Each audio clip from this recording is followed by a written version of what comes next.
Hello, my name is Lorraine Koss. I am your council person for District 4. I'm here today with Chief Lamm.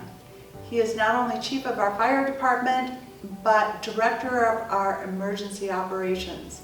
I've been getting a lot of questions and comments and good suggestions from you, and I want you to keep those coming.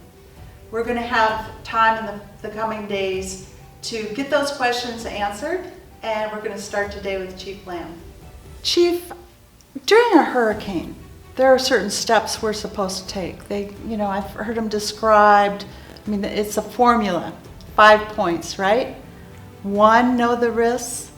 2, make a plan. 3, make a kit. 4, be informed. And 5, get involved. Does that apply to this situation?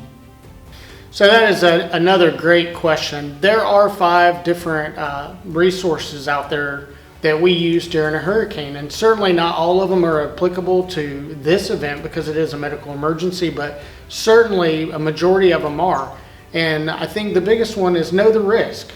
Know what the risks are when you go out during this medical emergency. What are the things that you can do to help prevent from being at risk or putting people at risk? So certainly that's one of the things that we would encourage people to do. And how do you stay informed of that risk and the things that are going on out there is you can visit several websites. One of the best websites for our citizens here in the city of Cocoa to visit is our own City of Cocoa website. Their actual web page has a specific spot, the COVID-19 spot, that you can click on. It will give you the links to the CDC's website, our local health department, which gives you up-to-date information on exactly what those risks are and knowing that risk and what to do during this event. Having a plan is really important too for even during this event, because it's important that if you decide that you need to self-quarantine for those 14 days, that having that plan of how do you get your medications, who do you reach out to have food and things delivered to you in the event that you're not going to go out if you're going to self-quarantine. So having that plan made up ahead of time will make sure that you're prepared to get those essential services delivered to you, or those essential items delivered to you or taken care of in your time of need. So that's a real important thing to do. And then have a kit. What's have a kit mean? Well, during a hurricane, have a kit means you have a flashlight, you have all these essential things. Well, right now we're not going through a hurricane. So what that means for the individual who may have to self-quarantine is what is essential for you in that kit. Might be extra medication to get you through that self-quarantine 14-day spurt that you're going through. It may mean getting extra food to ensure within 14 days you don't have to go out and visit one of the local establishments to pick up food, pick up essential items. Have those important phone numbers or contacts like your doctor's office, family members.